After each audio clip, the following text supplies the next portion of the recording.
got your development box here today. You can navigate to this URL and you can work right along with me.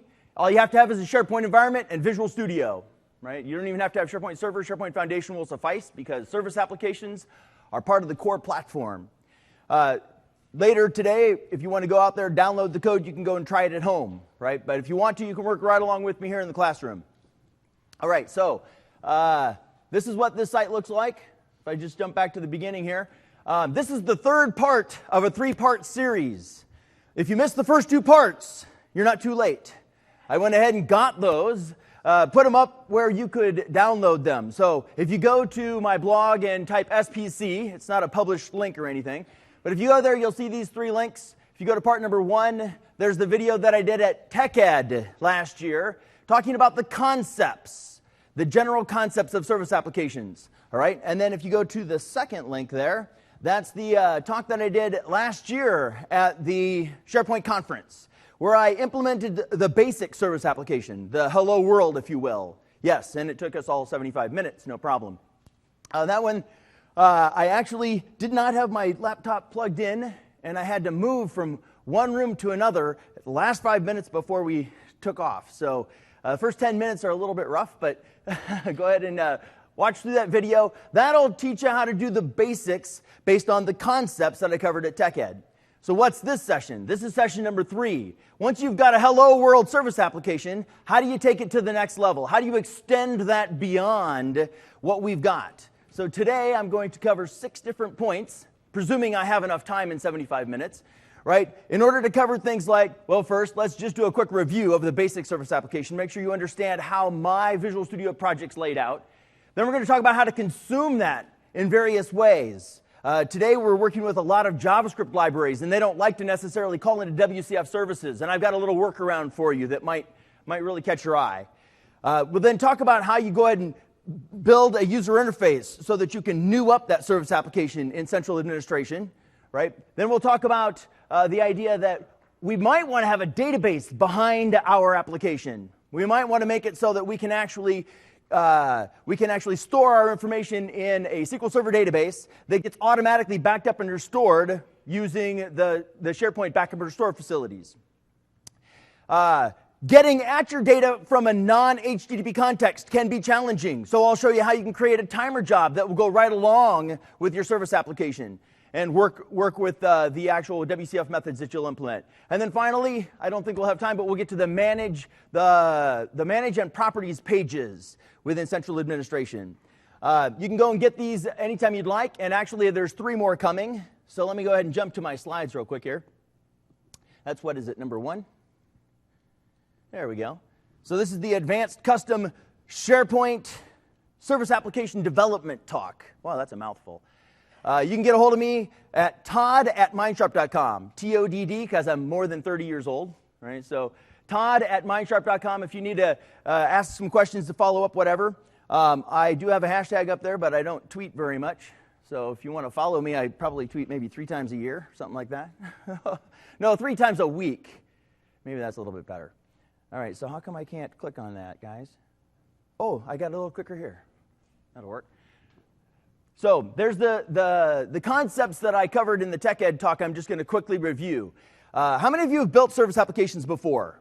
I'll just holler it out. Looks like about half of you have. About half of you have built service applications before. If you have, I call this the Furious 5 or the Fabulous 5 or what do you want to call it, right? These are the 5 things that you need to fully understand completely through and through in order to understand how service applications are going to expose your service, right? The capabilities that you want to make available to other farms or to any kind of client that you'd like to make it available to. The service basically just registers that you have a service that you want SharePoint to know about. The service instance says which servers your service is running on. If you've ever been in central administration, you clicked on services on server, and you said start, you were creating a service instance. That's what those are. Then we got service applications. Service applications are the core. That's what actually does the work. Now, you can either implement your work directly in the service application or have it surface a WCF service, your choice, which way you want to do it. A service proxy, once again, just basically says, hey, SharePoint, I have a proxy that I want somebody to be able to come in and get access to my service application. So it's a registration kind of a thing. And then finally, we've got a service application proxy. That's what your client is going to talk to. The service application proxy talks to the underlying service application, which talks to WCF, which talks to whatever you want it to, right? Which is WCF service. So it's a proxy of a proxy of a proxy. I'm not kidding. It's that over-architected, okay? So that's what I talked about. You can go listen to 75 minutes of that conversation. I talk about why you want to do it, the history of why we get there, why I call it COM plus minus, right? It's everything we had in COM plus minus a few things, and some other heady kinds of things. But the general video at TechEd covered that in depth. Made sure you understood every aspect of that, including what you might want to do in order to get started, right? Then last year at SharePoint Conference, I covered this. I covered that in the terminology and concepts. I just kind of overviewed that right now. If you look up there, you can kind of see on this chart. I know it's a little bit busy, but on the right-hand side, you can see, or is it on the left? On the left-hand side, you can see the service. The service keeps track of what's all going on, right? It knows which instances have been started or stopped on the various servers in your farm, and it basically makes the service application available through the service application proxy, right? The service proxy registers that you've got one. The service application proxy is how we talk to it. And then on the far right-hand side over there, we come through the service application proxy group. Whoa, what the heck is that? Right? When a web application gets created, you say, these are the services that I have available to me. And you identify the specific service application proxy that you're going to talk to. Right? You don't see it listed there on the screen like that, but that's effectively what it's choosing, is the service application proxy there. Okay? If you've been in central administration, you've seen the default proxy group. We want to make sure we register with the default proxy group so that we're either checked or unchecked when we first get started. And then they can customize that and choose whether or not they want to include your service in that group. Right?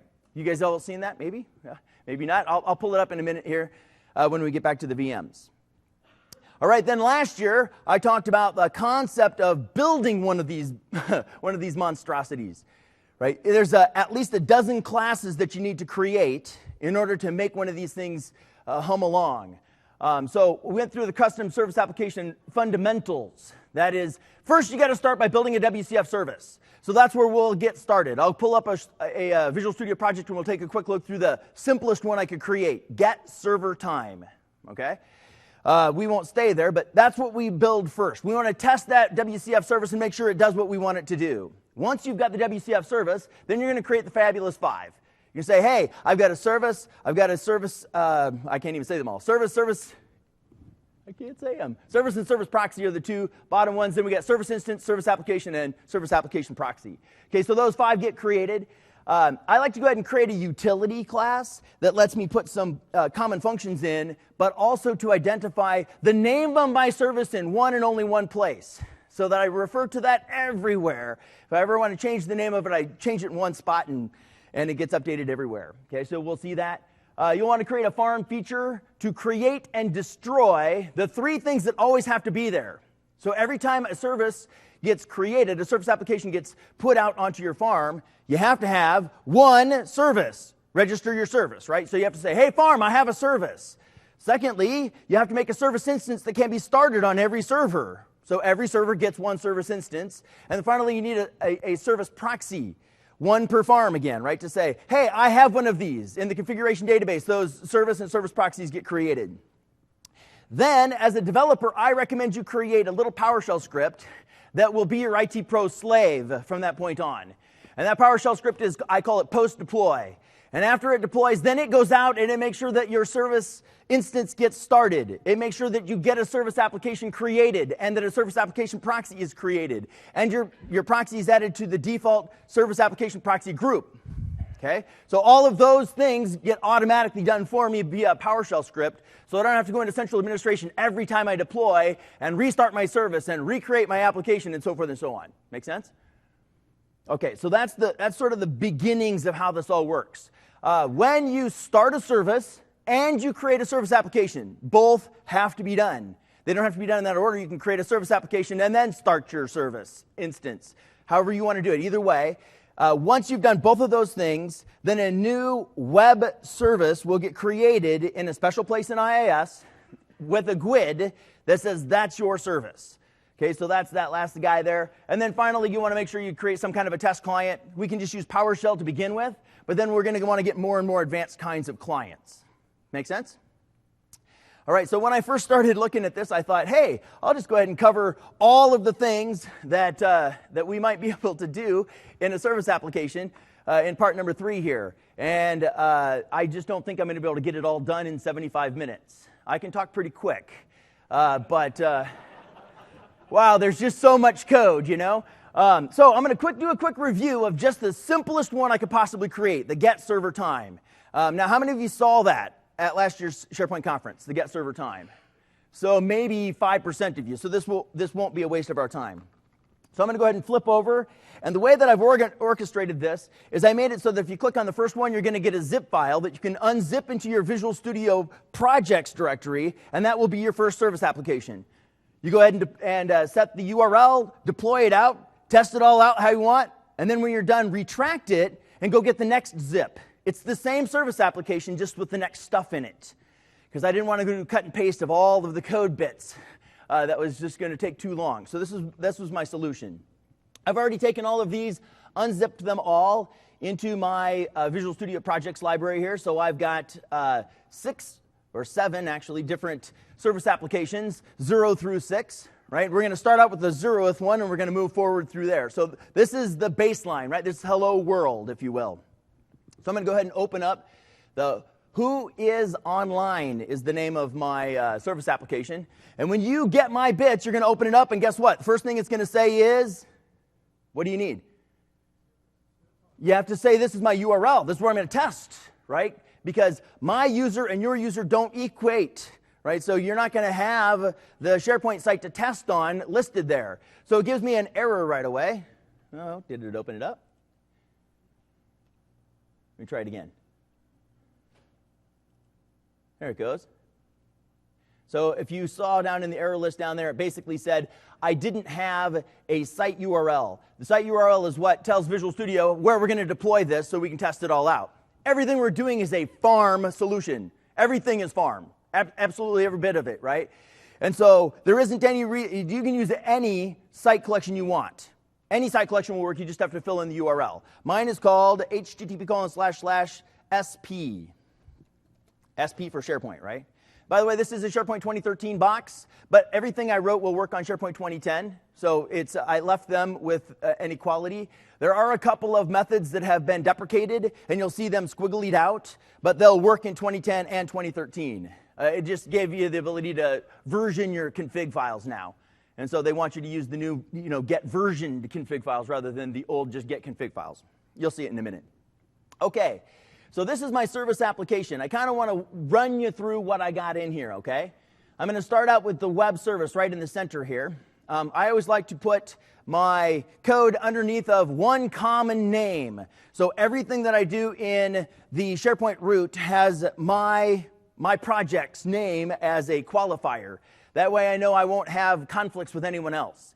The names that you should use should always be something that would make you unique on the internet. A good suggestion would be the name of your company or your project or product, right? The technology you're working with, and then the purpose of that particular library. In this case, I'm calling mine minesharp.serviceapplications.whoisonline.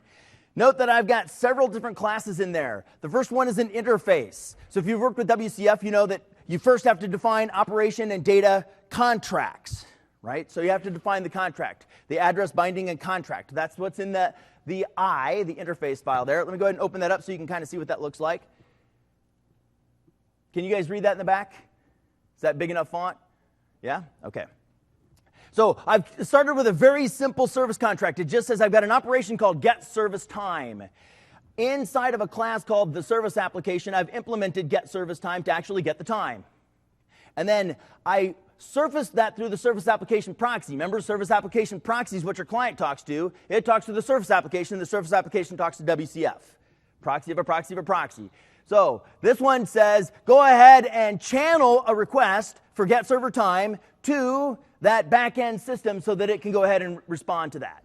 There's a whole bunch of little helper methods down at the bottom down here that you really don't have to understand. It's execute on channel and stuff like that. It's WCF stuff to basically say, take this request and pass it on through using the appropriate mechanisms to get it there. Now, I did create a service factory, a service host factory. The reason I created one of those, and you can see it in the SVC file itself. So in the SVC file, I'm just using service and factory. The only reason to create a factory here is because you want to support claims-based authentication, right? And it isn't by default. It's just Active Directory, right? So we're going to go ahead and create a factory. I'm using replaceable parameters to refer to all of my classes by their class ID. It's a great way to go. So each one of these classes has a GUID on top of it. It has to be a lowercase GUID. Don't miss that. If you have even one capital letter, it won't work. Okay, lowercase GUID. You decorate your class with a GUID, and then you can refer to it using its class ID. Now, you always get a class ID. You just don't usually see it. Every time you compile, you get a new one. So if I put one on top of the class, then I know I can refer to it using that ID. So I've done that on all of my classes. I highly recommend that you do that as well. In fact, there's some parts of it that just won't work if you don't.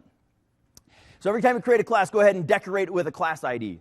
In here, you can see that I have my service host factory, which basically says I'm going to use claims-based I'm going to allow claims-based authentication, which Active Directory is claims aware, so we're good to go. The last thing that I've got is a web.config. This is the madness of WCF. So I don't know what to tell you other than lots of stupid-looking stuff that you've seen over and over again, right? All of the defaults that are in here can be tweaked. I think that's why they tell you. But you can delete about half of them. If you delete them out, you'll get the default value that's in there. So you can sort of simplify this if you'd like. But most of the time, you just generate this with the WCF, that little tool, right, in the Visual Studio Tools. Okay, so that's my WCF service. I went ahead and tested that with the WCF test client, make sure that it all did what it was supposed to do. I'm not going to take the time to do that right now. Then I created the Fabulous 5 down here, right? So the first thing I created was the service. What does the service have? Well, every one of these 5 classes, all 5 of these classes, are going to implement a given underlying base class. They're going to have a couple of constructors. You always have to have a constructor that has what is it called? The base constructor, right? Because these classes are going to get serialized and stored away and then rehydrated. So they have to have a constructor with no parameters at all. Then you can see I got some constructors. Type name, sadly, is what they use to display this in the central administrative interface. Type name. Not display name, not description, type name. So you have to sort of smash that up and say, hey, I'm going to go ahead and use something that looks nice. Otherwise, yours is going to look like a techie wrote it in central administration, all right? So this service name is what I was telling you about. In the utility class, I went ahead and I created a service name that I'll use everywhere I would refer to the name of my thing. That means that you can do a big refactor of this by changing everything that says the service in all the files to whatever you want your service to be called. I usually just leave it called the service because it's always qualified by whatever your namespace is. So as long as your namespace is unique, you can call it the service all day long. And the only words that are going to show in the interface are those. Does that make sense to you? There's one big refactor you can do, change all in all files to whatever you want the service to be, right? But there's an underlying post-deploy that you need to change as well. So at the very top of post-deploy, because this is just a text file that's going to get run, after the deployment is finished, you have to change it there as well. So it's changed in 2 places. That's the only 2 places you have to change the words that you will see displayed in the interface. Okay, makes sense? I really spent quite a bit of time just trying to make sure I could refactor this to name it whatever I wanted it to be called. Because that was really frustrating when I first started working with these. I was like, I got to go do that again? Generate another 19 classes and name them all and put GUIDs on all of them and blah, blah, blah, right? You get the idea. All right. So here's the service. We also have a service application. You can see it's got constructors and the same kinds of things, right? Service application proxy, constructors. It's got the GUID on the top and so forth. Same thing for service instance and service proxy. Now, there is one thing that I did that I wouldn't normally have done, but don't tell anybody. I reflected, some of the out-of-the-box stuff. Well, one of my friends did. I talked to them. And it turns out that this is the way that most of the underlying product classes are written as well. The service application has a create method that is not part of the interface. It's just a public static one that says, hey, look, I don't have to have an instance of this object in order to call this method. Why? Because the methods that they give us for creating an application and for creating an application proxy don't have the parameters we need to create them. So we made our own. We created a create method in the service application and the service application proxy. Okay? The last thing that I'll just mention down is the actual packaging of the client. You have to have some kind of client config. Again, it looks WCFE. I'm simply specifying an HTTP endpoint. If you wanted to, you could do an HTTPS, or you could even create your own WCF service inside of SharePoint with a MEX endpoint, and then have your service application just surface that. The reason I don't typically do that is because the service application framework itself will deploy your WCF service wherever it needs to go. Let me show you what I mean. So I've got a feature in here, a farm feature. It's got a feature receiver in it. The feature receiver is going to make sure that I get those three things I talked about. So I know there's lots of code in here. I don't know how to simplify this more than just talk about what's there. Make sure you understand the general pieces of this code so you can go back home and go, oh, I remember talking about that and that and that, right? Okay? So what does this code do? It just does three things, really. It makes sure that I have a service. So it establishes that I have a service.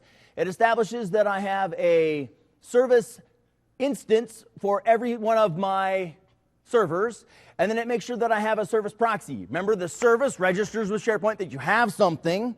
The service instance says whether it's started or not. And the service proxy says that I have something that my client can talk to. Those three things are sort of just underpinning things that have to be there for your service to do anything. If you don't have those three pieces, then your service application won't work. Somebody has to go run some PowerShell scripts to create them.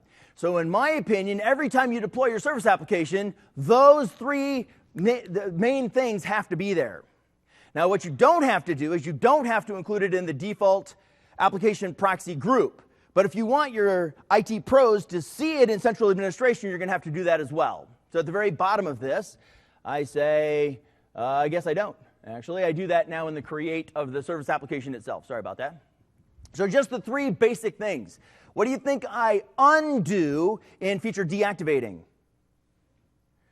I get rid of, backwards though, right? I get rid of the service proxy, I go and undo all the service instances, and then I get rid of the service, right? So you just back it all out, making sure that you're going the opposite direction as you're coming out of this thing. And that's what happens in the feature activated and feature deactivating. So now when I go to deploy this thing, I should see my service out there. Let's just give it a shot. So I'm going to go ahead and right-click on this and say I want to deploy. Now, because I have this post-deployment thing, it's going to go through and it's going to do lots of stuff, like fail. Yeah, that's wonderful. I think it has my last one in there still. That's what I think is going on there. Let's see. Failed to, it basically is saying it can't run that DLL.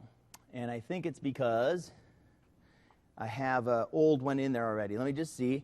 Go to central administration. Nope, that's not it. That's the actual code. How come I can't? Oh, here we go. Central administration got moved to. I'm going to try to undeploy it first, actually. Let me do that real quick.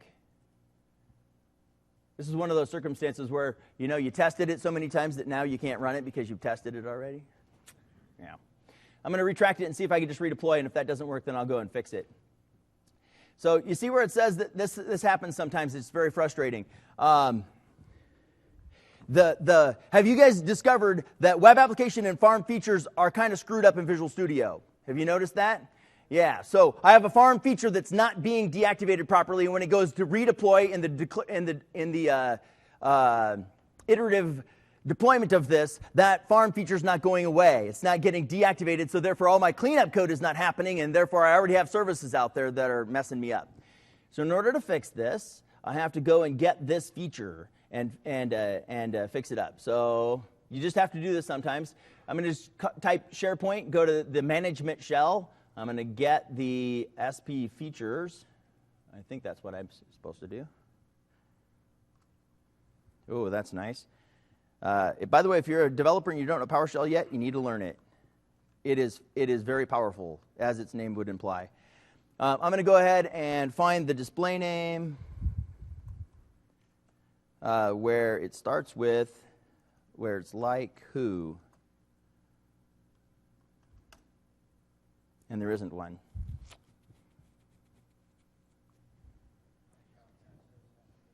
What is it? Do you want me to deactivate the service application? Sure. SP service application. Yeah, there is one there, but I think it's the feature that's got me messed up. Yeah, I've done that already.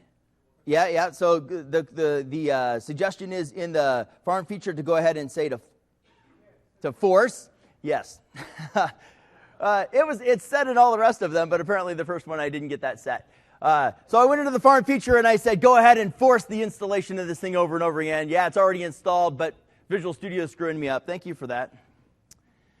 All right, so let me go ahead and go to my output window here. And you can see that now it's doing all the stuff that I've asked it to do. It did all the normal SharePoint-y stuff, right? And then I'm having it recycle two things, the timer job service, and I'm having it recycle IIS. Because stuff gets cached in both of those places when you start building advanced things, and it's just easy just to have it in the deployment script to just take care of all that stuff for me. All right, so it's unprovisioning anything that might have been left over out there. You know how it works. You get it all deployed out there, and then some error happens, and so the undeployment can't go. So in my post-deployment script, I just undo everything that might have gotten left over. Because this is just for me, my developer stuff, right? This is my IT Pro slave. So my IT Pro slave is going out there doing all the PowerShell-y stuff that I would normally have to do to fix all this up. At the very end, you should see something that looks like this. Who is online has 5 different components, and they're all online. They're all ready to go. All right? So that means that I should be able to go and see this guy work. If I go to Central Administration, inside of Central Administration, there's 3 places that you're going to want to look. They're fairly easy to go to. You just go to Central Administration, and on the top left-hand side and on the top right-hand side, we're going to look at 3 links. The first one is super easy. We're going to go to the farm features, and in the farm feature, we'll see our one farm feature. Our one farm feature, we don't really have to do anything with it, but it is active, which means our service instances, and our service proxy are all created, right? Because that was done in the feature activation. The second place we're going to go is we're going to go look at our service instances. So if I look at the manage services on server, right, I can see all of the servers in my farm, and I can say which things are started on each one of those servers. My service, who is online, is started. Why? Because I ran a PowerShell script that said go start it, so that I didn't have to come to this screen and click start every time I deployed. Right? That's what that post deploy is doing. The second thing the post deploy is doing, if I go back to the top of Central Administration there, come on, is I'm going to manage the service applications themselves. So if I go to Manage Service Applications, I'm going to see my who is online down here. I've got both an application and an application proxy. Again, those were done automatically for me.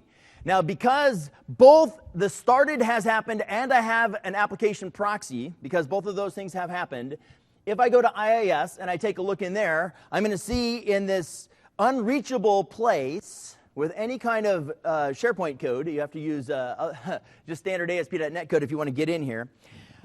In there, there's a whole bunch of GUID-based applications that got created. Most of those are from SharePoint Foundation itself. If you've got SharePoint Server, you're going to see a whole bunch more. Right? So I need to go find mine in this location. I don't need to, but I'm going to show you real quick. So if I go to the content view and I start clicking through these GUIDs, I'll see Secure Store Service, I'll see App Management, WCF Service is mine.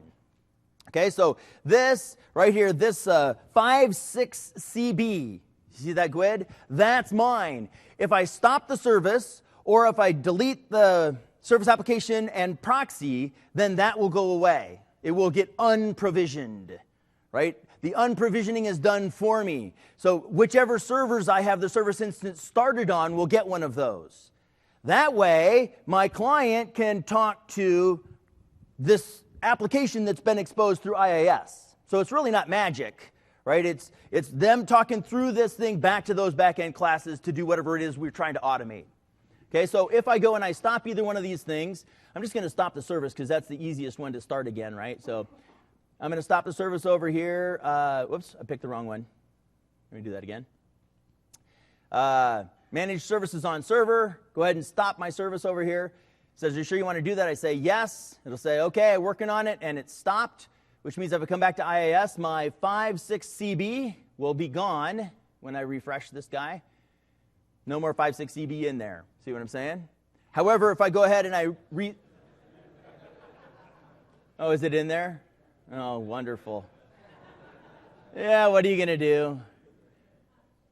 Oh, what in the heck? Okay. Let me try this. So if I go to my service applications in here and I delete this guy, go ahead and delete it. Sure you want to delete that? I'm going to delete everything out of here. Now it'll be gone, I hope. It was called 56EB, right? There it says it successfully deleted it. Let's go take a quick look. So refresh.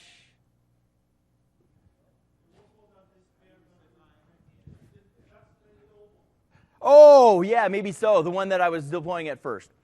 Let's go down and look and see if they're... Oh, well, it'll be gone now, won't it? Okay. That's probably the one that was stuck from the very beginning. All right, thank you for rescuing me. Usually that GUID-based thing will be gone, right? And I've tested it many, many times. That piece of magic does do what it's supposed to do, right? That's what the whole WCF sort of service application framework is all about, is automating the creation of that so that we get access to the rest of this stuff. However, now that I've gone ahead and removed my service application proxy, I want to create a new one. Yeah, you're going to have to go out to PowerShell, right? Because we don't have anything here to create a new one. We'll address that momentarily. First, let's consume this service application, okay? So I'm going to go ahead and go back over to my Visual Studio, and I'm going to retract this one so that it's now out of my, theoretically, it's been all taken care of. I'm going to close out of Visual Studio and go to the second project. In the second project, we have the consumer that I want us to play with. So I'm going to back up one project, come into Who's Online number 1, open up that solution. What's the first thing I have to do? Set my site URL, right, so that I can debug against this guy. That's the first thing you'll have to do. You see the error down there at the bottom? It's not an error really, but I have to do it for 2 projects this time because I have a web part that I'm going to use to consume this. So I'm going to set it for both of them. This one's already there. Because I'm the same user, that's why. You won't see one. You'll have to set it for both of those projects. You'll have to make sure that they both get that, whatever URL you want. It doesn't matter as long as it's a valid site collection. All right, so let's see what's changed. If I come into my service application here, I still have the same service. So all of those normal classes are there. My Fabulous 5 are all still here, but I've added some things. If I come up a little ways, you're going to see that I've added a user control. The user control is going to be placed into the additional page head of every single page. Now, finally, in SharePoint 2010, we got a ubiquitous delegate control that we can put user controls into at runtime. So if you keep your master pages in parity with all of the out-of-the-box master pages, you can become a virus in SharePoint. Right? And that's what I've tried to do here, right? I said, I want my user control to sit at the top of every single page and record that somebody's online. Somebody went and did something. So I want to capture who it was, what page they visited, and what time it was. Right? So I want to keep track of that kind of information. In order to then work with that information, I need to call some WCF services. I need to call some methods. So where do I implement those methods?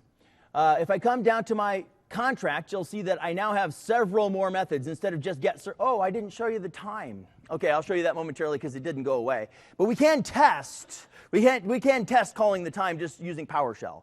Or you can say, give me my service and let me go ahead and call into the get server time. I've implemented several more of these. Now, part of the reason that I organized my project the way I have here is because, let me go up to the right here, these 3 classes at the very top represent sort of the lion's share of what you have to do in order to get new methods out there. First, I have to set it into the contract, right? Then I have to go ahead and tell the service application that it's going to implement it with the actual code I'm going to run, right? My actual WCF piece or my hard-coded bit of logic. And then I have to tell my service application proxy to create a channel to it. So all three of those places, I have to add those new methods. So let's just see if that happened. If I go into the first one here, my operations are now fivefold. You can see like log current user, get the user count, get the user table, and so forth. Then I go to the service application. If I could do a control MO here to just sort of smash that up. Control MO. There we go. You can see I've got log current user info, get the user count, and so forth. And you can see I'm working with an in-memory data table to sort of keep track of all of this. Now, this is one of those service applications that's a little different than other ones to keep it simple, right? The idea is that I would implement this on a single server as a centralized place to maintain state, as opposed to the other reason you'd create a service application is to offload processing, right? So I can say this set of servers is dedicated to handling this very heavy processing load I don't want to have on my web front end. Right, those are the two biggest reasons why you might create a service application. So I'm centralizing state into this in-memory data table so that all my servers, I could have a dozen web front ends and they could all talk to this one server, and that one server is going to keep track in memory of all of the users that are logging in and what they're doing and what their last page was that they visited. Does that make sense to everybody? Yeah? Okay, so that's what these 5 methods do. And then, of course, I have to create a channel inside of the service application proxy for each one of them. So if I come and smash up this, you'll see that I've got the log current user info here as well, but it's exposed via the execute on channel. So 3 things, 3 places where you have to update every time you want to add another method. Not too difficult because they're organized in an easy and well-defined place. Okay, so I now have 5 methods instead of 1, so I can do more than just getting the server time. My service didn't change, really. It's just the same as it was before. My service factory didn't change, and neither did my web.config. In order for me to call into this, though, I wanted to go ahead and create a web part. However, as we do frequently now, I went ahead and got some JavaScript frameworks. I got something called HighCharts, and I got, of course, the jQuery plugins for tabs and stuff like that. And I got some styles from them so that my stuff would look really nice and work well on a tablet and all that kind of thing, right? And so I want to somehow make it so that this interface can talk to my WCF service. The challenge is that it's not necessarily, I guess there's probably a jQuery plugin for calling WCF kinds of things, but we're trying to talk to a service application through an object. JavaScript's not going to want to do that very well. They usually want a URL to something. So here's what I did. I went and I created a layouts page, just a standard old underlying page, right? I said right-click, add an application page. I deleted off the design surface and simplified the entire interface to basically say, look, I've got some code over here. That's all this does. I went ahead and added the GUID to the top of the class that's in the code behind, and I did whatever calls I needed to do directly to my directly to my service application. So inside of here, I'm doing, go ahead and get the default proxy for a specific kind of service application, and then make whatever calls you need to make in this context. I went ahead and set up some random data so that it's easier to kind of see what this might look like, because how many users are on my dev box? Yeah, so it goes and then it quits. This is what it would normally look like, though, right? You're going to go ahead and get the proxy from the current context, right, because I'm running within SharePoint. So I'm going to say, go get the current context, use it to get a hold of my service application for the specific one that's associated with the web application where I am, right? And then go ahead and call that method that executes on the channel to go through the service application proxy to the service application to the WCF service, right? Proxy to a proxy to a proxy. Make sense? So this is what it looks like to call a method if you're in the context of SharePoint. And a little bit later on, I'll talk about what if you're not in the context of SharePoint. How do you get a hold of your service application then? So I've done this for 2 things, for user count and for the user table, the actual logging of the things that people have done. Again, it's just basically a page that surfaces this code so I can get back some stuff. So if I go to my browser, I got to deploy this first. Oh, I should show you one more thing. The web part itself is a whole bunch of modern sort of JavaScript library stuff, right? So I've got a couple of placeholders, some divs sitting there. Some of them will become tabs, and the other ones will hold chart data and actually will plot on a graph the users that are online. Okay. So this is just normal JavaScript kinds of stuff. I did go ahead and say if the URL has the word random in it, then generate random content. And if it doesn't have random in it, then just show me the actual content that's in the data table. Okay, so if I want to test my service, I won't go to something that has random in the URL. But if the URL has the word random in it, then it's going to generate random content. That way I can create two different sort of contexts so you can sort of see how it would normally behave and then more like what it's behaving on my box. So I'm going to deploy this service application. It's going to go through that same set of steps, right? If you're an ASP.NET developer, you're very familiar with the four-letter word called wait. Yeah? It's not like getting strong either. So this is going ahead and it's deploying all of those things that we talked about before. So it's recycling the timer service, it's recycling IIS, it's going ahead and removing any of the old baggage that got orphaned from the last time basically the foreign feature didn't go through its deactivation cycle. And then it's going to go ahead and redeploy all of the stuff. I get my new service application out there. I'm going to go ahead and then deploy my web part down here so we can see what that looks like. The web part will get deployed out, and then I'm going to come over to my SharePoint site. So it turns out that I've got a service account sitting here, and if I go to the home page, I've already put the web part on that page. Since it has the same 6-part fully qualified assembly name, right? It should go ahead and find my web part again. At least I'm hoping for that. And I also have a random page that I created so we can see what that looks like. I don't want to take the time to sort of do that in the context of while we're waiting here. So I'm going to go ahead and open up the random page as well. Hopefully this stuff pops in here pretty soon. There we go. So how many users do I have online? Me, because there's no word random. So it says 1 user, 1 user, 1 user, no users. Because I set the time to live to 10 seconds. So 10 seconds and nobody's online anymore.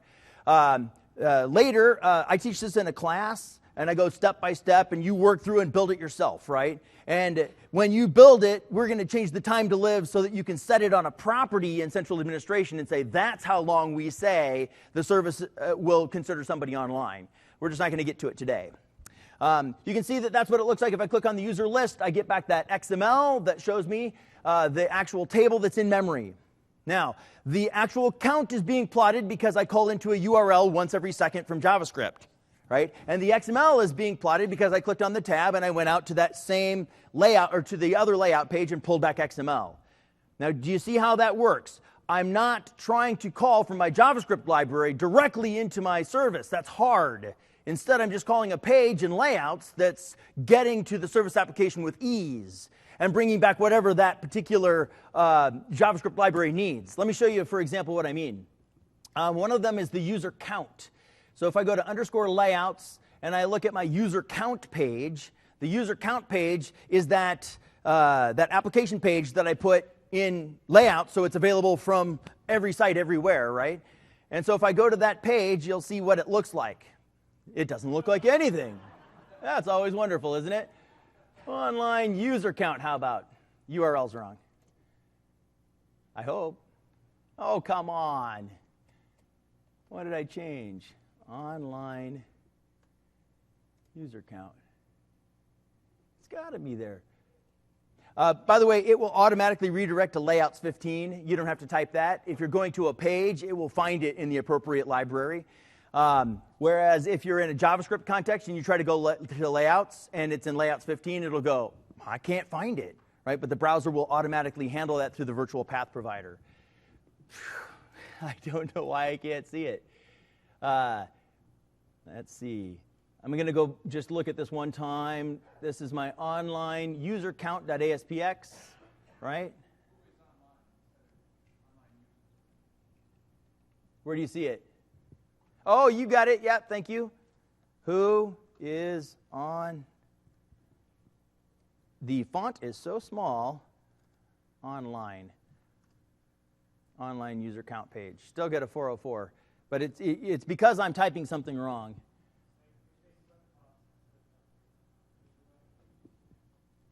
Here? No. It's probably here. Service application. Here, I'm just going to grab this right here because I don't want to type it again.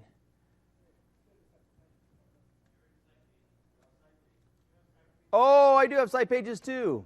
Holy cow. Why, you guys got to point stuff out like that. Okay, there we go. I thought it would be like in my browser, like what I typed before, but it wasn't there. That's what's actually coming back from that layout page. That's a much more difficult thing to do in JavaScript. So I like this idea of creating a layouts page that handles all of the server-side code. I know we're not supposed to talk about server-side code, but you can't really do service applications in the cloud, right? That's just not even a starter. You have to do service applications on premise, and there's a lot of practical applications for doing them, right? But they're not going to let you take your service application and deploy it to Office 365. It's just not going to happen yet. And of course, the other one is just some XML, right? So if I said online user table instead of count, and do that, I'm going to get, well, it's not obvious that it's XML, but it is XML. Okay? So I'm getting back XML for the particular thing that I've got. In this case, I've got no users. Why? Because 10 seconds has passed, right? So no data came back. All right, so good enough for that. Now, let's go ahead and do something a little bit more complex. So far, we've just sort of scratched the surface with regard to, I've got a hello world thing over here that's got a couple of methods in it, and I'm calling it from a web part. Now let's go ahead and change central administration so that I can allow my IT pro to new up that service application. That's really the core of what you're trying to do. Empower that business user, your IT pro, to create instances. It's an instance of an instance called a proxy. But the actual service application instance is called the service application proxy. And we want them to be able to create those web sites underneath of IIS automatically, those GUID-based websites that, choked me up. Yeah, over here, question. Oh, random. You want to see the random one? Yeah, let's look at that. Here we go. There you go. Looks nice, right? So there's my random users. Here's my random user list. It's paginated, all that kind of stuff, right? So I can jump through and see the various users that I have in my context. Whoops, I didn't mean to do that. I meant to do that. How come it's doing that? In IE10, if you go Control-1, it does to the next tab. Is that true in IE9 as well? I don't actually know. But yes, random data. And basically all that's doing is I did a set timeout to go and get the point every 1 second, 1,000 milliseconds from that URL. It's just bringing back that little bit of data and then plotting it on a high chart. Okay? All right. So we've got the basics of making this thing go. Let's go ahead and start to extend it by adding a new page. So I'm going to go ahead and cancel out of this guy, if I can. Go back to my Visual Studio. I'm going to retract this guy. And that goes quickly, of course, because it doesn't actually do the feature deactivation. Close out of Visual Studio, open up the next one. The next one is for a new page, right? So if I go to number 2, this is to implement a new page. Now, the new page actually turns up in 3 different places with the amount of code we've written so far. I went ahead and skipped, for the purposes of this discussion, the ability to create a new service application using a custom commandlet. But you might want to do that as well so that they can script the creation of these automatically using just a simple custom commandlet. In this case, I'm going to go ahead and just create it with a page. There's 3 places where I actually have to capture the fact that I'm creating a new one from a page, or just the 3 places that I'm creating it from. I'm going to want a new page. The new page is going to show up in central administration so that I can click on the service application management, new, who's online service. And it'll create a service application and a service application proxy. Have we done that yet? Have we created a service application and a service application proxy? Yes, we did in that post deploy, remember? So if I'm going to change the way that service applications and service application proxies are created, I'm going to want to copy that same kind of format, do the same kind of thing that I did there. Yeah? So I'm going to basically recreate what I did in this post deployment, but I'm going to do it inside of the code behind of the new page. So I go ahead and I create it's called a global, this is a terrible Visual Studio problem. It's called a global admin page base. And it's actually not available as a template. So you go and you create a layouts page base, which will only put it in layouts. Then you have to pull the page over into the admin folder, so it's in central administration, and tweak the actual class name and namespace so that it matches. Okay, so if you've done a lot of Visual Studio stuff, you know you're constantly truncating namespaces because they want to make them this big, right? So just pull them back so that it's the name of the namespace so it's common everywhere. You don't have to fully qualify stuff. So I'm using this. The second thing that you have to know about the global admin page base is that you have to add a reference to the Microsoft.SharePoint.ApplicationPages.Administration. This is not in the .NET tab. You have to browse out to the ISAPI folder underneath of the SharePoint root in order to pull up this reference. Okay, so you have to actually browse out and get that, because otherwise you're going to be going, oh yeah, I have to have that global admin page thingy, and you won't be able to put it on because you don't have a reference to it, and you'll be like, Todd was mad, that isn't out here. No, it is, you just have to browse to it, okay? All right, so once you've got that, I've created a page, and I went ahead and put some UI on it. Of course, I'm just using standard underlying master page from the dialog framework, so this will be a dialog page. And inside of here, I'm using the actual templates to collect two things. I'm going to use an input form text box. By the way, how do you know how to use these controls? Anybody got a guess? What do you do? Yeah, you go look at the other ones and you steal what they did. And you go, oh, look, they're collecting a text box. Oh, I can do that. Hey, look, they're collecting an app pool. Oh, I see, I put that control there and I collect that kind of thing, right? So you just look at some of the other pages and you'll see that these controls are just built for you. You don't have to build this user interface yourself. You just say, I want those controls on my page, okay? And then the code behind is going to take the input form for the actual name of the Surface application and the application pool thingy that I want to collect. And then I'm going to go to the new page behind here. I'm going to say wire up the OK button, which is automatically on a dialog page, right? When they click on OK, I want to run my code. Then the OK button will go ahead and create those same things that we did inside of a long-running operation. So the long-running operation is going to show them that, what does it say? Working on it, ... right? And so it'll keep showing that until you're done doing whatever code you're going to do. So inside of that long-running operation, I'm going to do two things. I'm going to create a service application, and I'm going to create a service application proxy, right? So that the business user can see them shown up. Now, they start the service separately. They go to that screen and they say start, right? And so we're not automating that. They have to go say start, and they have to go say new. If they say new, they may not want it started here. They may have started it on some other place, right? So it's up to them to make sure that they're starting it and creating a new instance of that service application proxy. Both of these things always get created, so I'm creating them both, and I'm using that little cheater method that I talked about. I'm literally just calling in to the static method called create inside of each one of those, how come I can't say it? Classes, okay? All right, now I've got a new page. I want to make it so that I can create my own stuff, so I'm going to deploy this out, and then we'll test it out real quick. So I'm going to go ahead and deploy this out. Now note, I'm not redeploying the web part. The web part's already been deployed, so it's already sitting out there. It's just waiting for me to have another service application. So I'm going to deploy this out so I can see that I have a new page, and I can work with that guy. Got to watch for the output guy. Takes a long time. Look at that. It did unprovision that time. Visual Studio is just so inconsistent with whether it actually calls the deactivation or not. So you can see it's provisioning out the pieces that I need. That's because I am building it as a developer, right? I want to do what the IT pro would normally be able to do. Let me show you what it lets me do, though. So now if I come out to my central administration interface and I'm just go ahead and let's see. I'm going to do the random one here, and I'm going to do the non-random one beside it. There we go. So those two guys will run in the background to jit everything up. Here's central administration. If I go to my services on server, I'm going to see the same service application, service instance waiting to be started, and it's already started because my PowerShell script did that for me, my post deploy, right?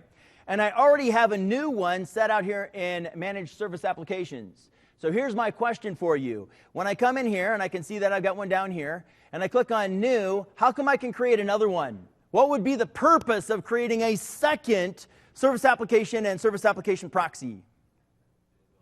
Say it loud. I've got different groups, okay?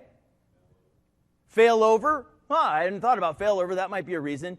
I usually create it for one of two reasons. One reason, I might want to have one set of configuration for this proxy, and I might want to have a different set of configuration for this proxy. Time to live on this one is a minute. Time to live on this one is 10. Right? And then I have to choose which one I'm going to go for. Here's what's going to happen if I decide I want to create a second one. See this user interface? I didn't do this. Right? I just said, give me those controls, and they auto-generated the name and the application pool. So don't go rebuild this yourself. Use the controls that are there. I'm going to go ahead and call this service application. I lost my mouse. There it is. I'm going to call it the Todd Online. Probably should capitalize O in online. Oh, man. Have you ever been in front of people you can't type? I'm going to go ahead and just use the default, web services default. Click OK. And it's going to go generate a little service application for me. How? It's going to make that service application and service application proxy. Inside of those creates, I'm handling things like the adding to the default proxy group and stuff like that. Let me show you what those look like, actually. So you can see I've got the two down here, Todd Online and Who's Online. The little create methods that we talked about are in the service application. Here's the first one. That create says, go ahead and get me the service that I know will be there, right? Then make up a new the service application using these three pieces, the name, the service, and the application pool, right? Because the service is already there. So here's the name and here's the application pool. Marry all those up and give me a service application, right? And then go ahead and do two things. I want you to update it and provision it. Update, what does that do? Who can tell me? What does update do? Updates it, very good. It saves it into the database. Whenever you see update, that means it's actually committing it to the configuration database. What does provision do then? It actually sticks stuff on the file system and creates websites, and it goes to every server in your farm and rolls it out. It runs a timer job that says, hey, we got it in the database, so it's available everywhere. Where do you want to turn it on? Where do you want to flip this out onto the file system? So update in the database, provision to the file system or IIS or wherever it's got to go. Make sense? So I have to update it and provision it, and then I return back my service application. Same thing for the service application proxy. It's a little bit more complicated, but not too bad. I'm going to go get my service proxy, which I know will be there because when I created my service application, I put it there, right? So I've got my service application proxy. What time do I go till, by the way? Keep going. Well, I think I stop at what, 1:15? Is that right? Okay, theoretically. I'll probably do this thing at 1:15 where, hey, that's really great, glad to have you here, and then if you want to stay and hang out and hear me do the rest of it, you can. All right, so I've got the service proxy. I'm going to go ahead and create a service application proxy using the name and the service application URI, right? Update and provision it, and then put it in the default proxy group. What does that do? Well, if I come over here to my central administration, and I take a look again, I got to scroll up a little ways here. And I take a look in my application management, I'm going to see that I can configure the service application associations. In the service application associations, I've got all my service applications, and it tells me which of the proxies that are running, like Who is Online and Todd Online proxy. What does that mean? Well, that's the default proxy group. That's saying when I'm in this web application, that's the actual one I'm going to talk to. I'm going to talk to that proxy, which is going to talk to the other. So the configuration associated with that proxy is what's going to matter. That way I can have two different ones if I want. I don't have to have them both on in here, though. I can go and customize this. So if I click on this default proxy group, I can say, oh, where'd it go? It's actually on the service application, isn't it? I can say, I want a custom one. There's only custom and default. That's it. You get one or the other. And I can say, I want this one and not that one. So whenever I'm in this context and I'm talking to my Who's Online, I'm talking to that configuration. I'm talking to that set of data, right? When I remember, I've got an in-memory data table. Right? So I'm talking to that data table, not this data table. So it's about data isolation and or configuration isolation. Make sense? Hopefully that makes sense to you. Okay. Actually, I don't want to use the custom one because we're going to turn it on and off and on and off. So I want to go back to, not that. I want to go back to default. But that's whenever we're talking about the proxy group, the default proxy group or the custom proxy group, that's what we're talking about. Okay? There, I don't know that for sure, but that sounds great. If that works, I would think that would be awesome. All right, so I've got I want to show you couple of things. In the actual folder of each of these projects, I have a little PowerShell script called get server time. I meant to do this at the very beginning. I'm going to go ahead and edit this guy in the PowerShell ISE and just run it. If I don't have a service application, it will send back an error saying, hey, you're trying to talk to the service application, and you don't have one. So here's what you have to do in order to make this work. You've got to do one of two things. You've either got to get a service context. That means you have to have some kind of a SharePoint site. You guys understand context, right? So you got to get a site so you can get its web application, so you know which web application proxy group you're in, so you know which proxy to talk to. Does that make sense to everybody? So you got to know what your context is. So I'm going to go ahead and use central administration as my context. So I don't know if you guys can see this very well or not, but I'm basically going and getting the service application proxy where the name is called who is online. That's my service application proxy. And I've got my SharePoint Central Administration. I'm going to grab that website and grab its service context. So I've got my service context. Using that context, I can get my default proxy for that kind of service application. Right? So I'm saying this web application knows how to talk to who is online, right? And go get me that one. Go get me that application proxy so that I can call methods on it. So how do I talk to that guy? I go ahead and I get a hold of the proxy. Then I can call get server time or whatever methods I've got. Right? And it does the whole channel thing all the way through the proxy to the proxy to the proxy to the WCF service. Make sense? Question? This is how you would call it without SharePoint. Yeah, because this is like PowerShell. This is sort of this outside of thing. You're going to need to get context. You're going to have to get context somehow. If you follow all the way through all of the projects that I have, there's a timer job that will show you how to get context if you're outside of HTTP entirely, right? If you're on a client computer, you can still get a hold of a site collection. Once you get a hold of the site collection, you know the web application. Once you know the web application, you know what I'm saying? You can. I don't think I have not done it with the client object model. So I don't know if you can or not. The way I would do it is I would use the client object model, or actually I would just use a URL to call up to the server and then have the server do it. Just like with the new workflow, if you've got server-side code you want to run, what do? You either put it into a page or you put it in a WCF service. Right? So you take all of your custom server-side code, you put it in something that's callable. Right? And so that's probably what I would do, and then I would just use the URL to get there. I don't know the answer. Anybody know? Can you call into this framework using client object model? I don't think you can. I don't know the answer to the question. All right, so what did I get here? I got the new page, and I showed you that we could get multiple service applications out of it. The next thing is actually the most complex thing that I'm going to talk about. It'll probably be the thing that I end up ending on. This is a database. So right now I'm doing all of this in memory. What if I actually want to keep a database? What's going to happen to my in-memory data table over time?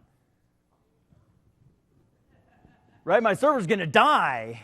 Right? So I better do something in order to make it so that I can take what I captured in memory and save it into some kind of a data store. So wouldn't it be great if a service application could generate a database for me that I could interact with, and I don't have to know the connect string or who the person is. I'm just going to say, hey, service application, go and talk to your database. Right? Wouldn't it be cool if that database could be backed up automatically by SharePoint when SharePoint gets backed up? Yeah, that's part of the service application framework. Okay? So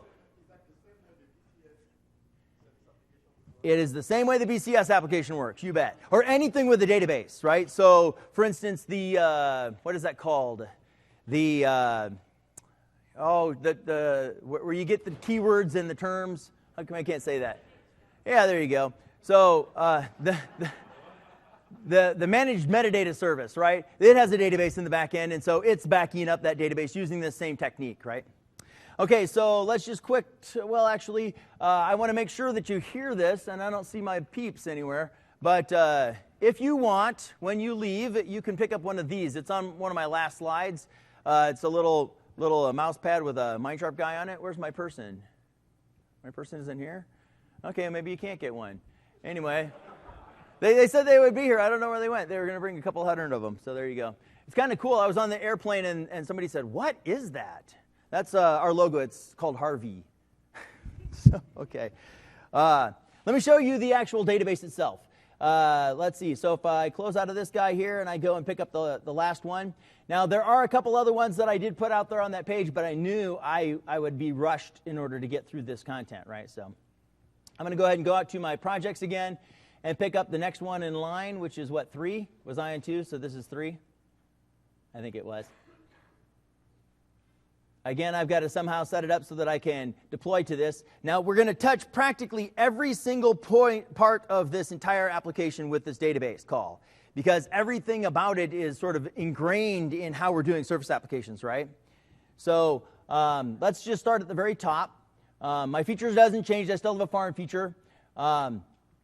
I've got my same admin page, so my new page is still there, but I'm going to have to work with, when I go to create a new Surface application, now I'm going to have to tell it I have a database. So let's start there, right? So the code behind on the new page is going to have to know how to make database parameters. So I'm going to go ahead and go into the new page, and the UI itself isn't any different. That's basically the same thing, except for I now have a database section. So I'm going to let the user tell me about the database. That's the easiest way, by the way, to get database stuff. Say, hey, IT Pro, where's the database? Right? Because otherwise you're going to have to sort of fabricate it, make it up. There's 2 other places where I have to reference that I have a new database. That's in my PowerShell script for my sanity, so I don't have to go create the database thingy all the time, right? So I'm going to just, in my post deploy, I'm going to go ahead and add some database-y-like stuff. Let's see, what did I end up doing? I ended up coming down to my unprovisioning the database, right, in case it got left over and I want to get rid of it. And then down here a little ways, I say, go ahead and get the server where my first content database is. Go ahead and use a database name called whoisonline with a static _db/PowerShell. So if I'm creating it as a part of my iterative development, then I'll know that one was mine. The business user gets to call it whatever they want, right? And we can default it to a name, but they're gonna pick whatever they want. I'm not going to pass any parameters in, and I'm going to go ahead and create those parameters, and then whenever I create, remember that's my static create method, I'm going to call my static create method and not only give it a service application name and an application proxy, but also the database parameters. So I have to change the way my create method works. So I go to the service application, and I change the way that create works to include some database parameters. The database parameters then are passed into the creation of a new service application so that it generates a new database whenever that service application is created. However, that's a whole lot of work. So I stuck down here at the bottom in the database region. I went ahead and showed that we have to first set up a persisted object. Now, you have to decorate it with the word persisted on the actual private variable, which means you can't use the new syntax for declaring a property. You have to use the old traditional syntax, so you've got that private variable to decorate. Once you've got that, then you can say, I want you to persist this. That's all you have to say. And it magically goes, oh, okay, I'll make a string out of that and keep it in the database somewhere, and when you want it, I'll pull it back.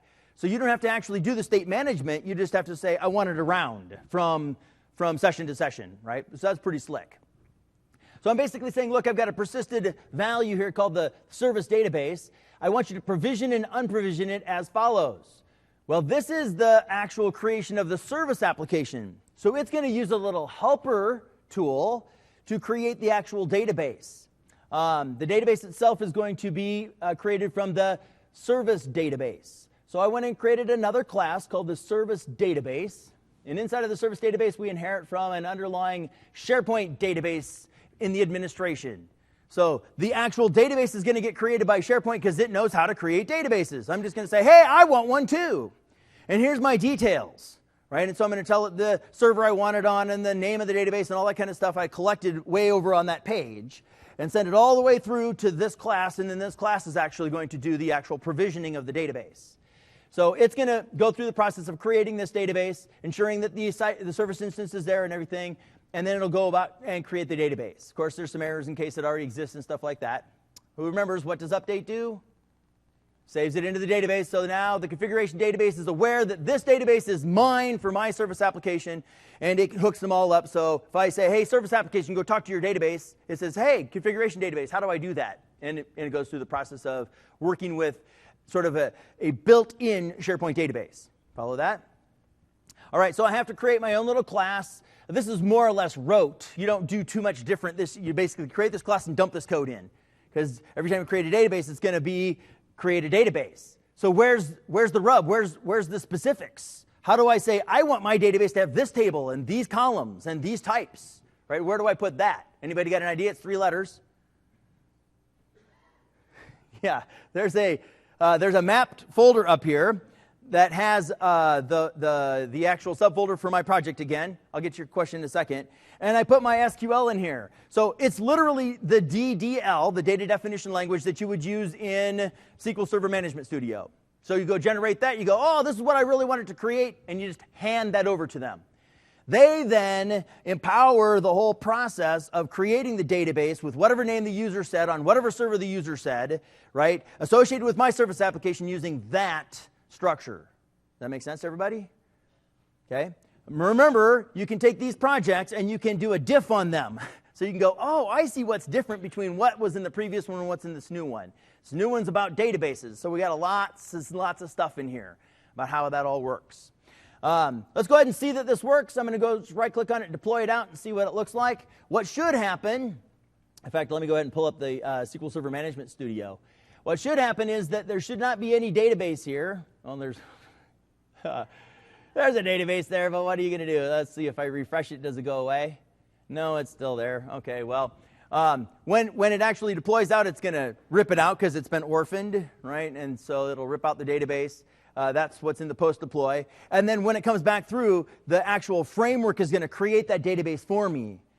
Then the second part of this one creates a timer job that we can then talk to our service application and say, can you go talk to your database and take this data and stick it in there? And so if you look in the timer job, you're going to see how you can talk to your service application's database without knowing the connect string or anything, right? You're just going to say, hey, database, I want you to do this, and hand it the data, and it takes care of it. And I'm just using link to SQL for that, right? So standard sort of data access technology capabilities, right, directly from a database that I didn't create, and I don't know the credentials to access. I just am talking to basically the God mode user, the service application that understands how to get a hold of that database. Whatever server the user said to put it on, the IT pro said, put it over here and call it this. Okay, well then that's where it is, right? But it has my structure in it. Does that make sense to everybody? And can you see how beneficial that is? Okay? And yes? The credential is by SharePoint itself. Right? You're saying to SharePoint, I have a SharePoint database that I want you to go ahead and surface for me. So if I come over here and I take a look at my service database class, you're going to see that I am creating a SharePoint database. There it is. Since I'm creating a SharePoint database, it understands, given these database parameters, to go and create it for me and go ahead and access it for me too, right? Using probably the application pool account, although I'm not positive which account they use. But they'll automatically go and do all the necessary things, do the needful, right? Hopefully this was a great way for you to sort of experience this. I've got some questions. I'll take those in just a moment. But go get these projects and do a diff on them so that you can see, oh, I see, in order to do that next thing, I need these pieces. And these are working service applications. Go find one on the internet. I challenge you, right? Go find one. They're not there. So go grab one of these projects, pull it into any SharePoint environment, open it up in Visual Studio, set the site URL, and deploy it. And you can play around with it. Set a breakpoint. Watch it walk through, right? Take advantage of sort of that process. And if you want to learn how to build this thing step by step, come see me. We're going to do a class first quarter of next year, okay? So take a look at mindsharp.com and you'll find it out there.